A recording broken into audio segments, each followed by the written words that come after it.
Hello snowboarders of the internet, I'm your host Avran LeFeber, and in this video we're going to be reviewing the Rome Black Label, their high-end asymmetrical wrapped binding.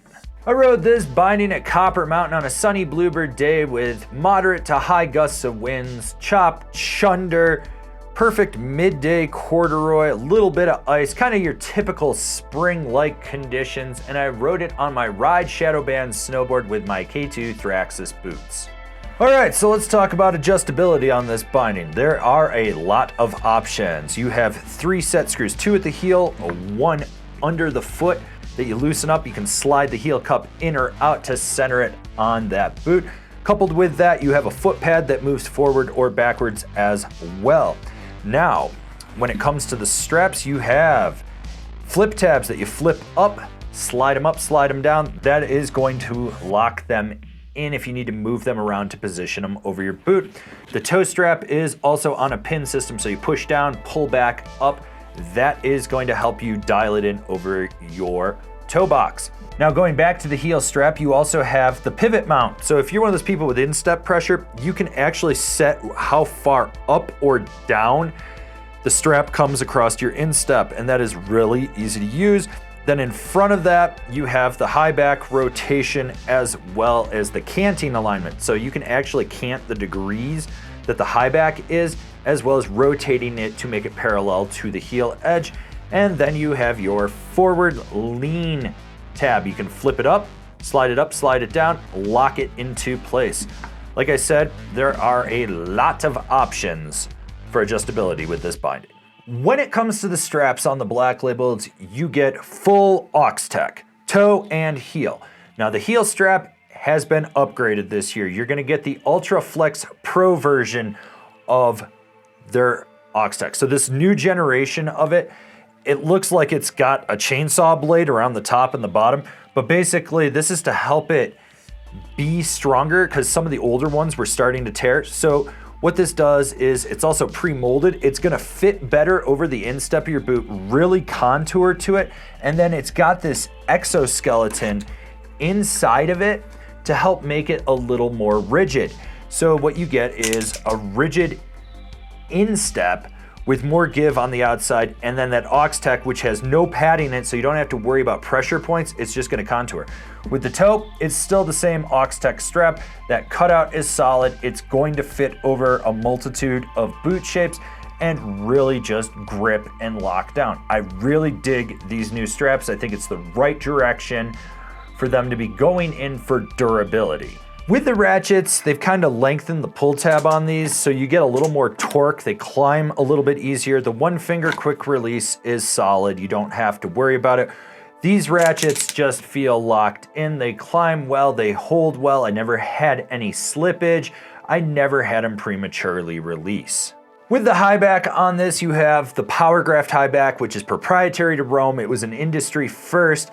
And basically, I think most people that buy this binding, this is the selling point that it's supposed to have for it, will not notice the difference between this and a regular high back. Like most people probably won't.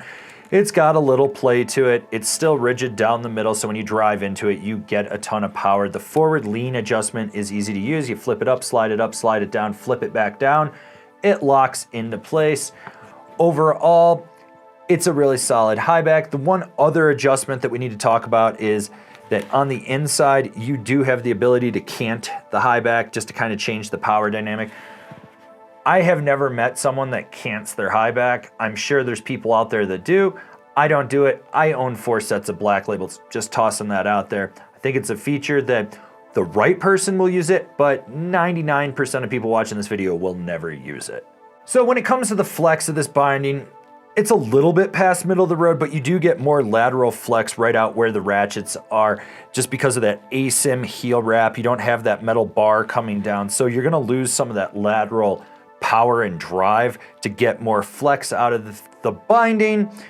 With that said, you still do get some carbon in the base plate, which gives you a little more power toe to heel. This is a responsive binding. When you drive into it toe to heel, you feel that, but when you're trying to drive into the nose or the tail of the board, you get a little more lateral play before it engages, which just kind of helps you with presses or preloading up an ollie. Overall, Not the stiffest binding out there. Definitely not quite middle of the road either. This is a smooth, consistent binding with its ride. It does a great job of dampening chatter. I mean, very big variable hits that just jar the whole board. Yeah, you're gonna feel it. But when you're just cruising around, it dampens all chatter, any micro vibrations that are coming in from the tips right underfoot, you're not gonna feel. You get on a frozen groomer and you're zipping over that corduroy, you're not feeling that energy going up in there. And then you add that footbed in there, that also helps dampen. Like I said, it's a smooth, consistent ride. It's not so damp that you're like, oh, it's dead underfoot, but it's the right amount of dampness so you don't get foot fatigue. Who's this binding for? The oral surgeon, someone with expendable income, someone that wants to gloat about the price tag that they paid. This is a very high-end binding with a high-end price tag, or it's for someone that understands the actual tech that's in this, wants that tech, and will talk about it. Most of the people that'll buy this will probably never talk about the tech in it though. So I own 4 pairs of this binding. Yes, 4 pairs, I know. I'm a glutton for punishment, but it's a solid binding. It's consistent. It really does let you dial in the way you want with it, with all the adjustment options on it.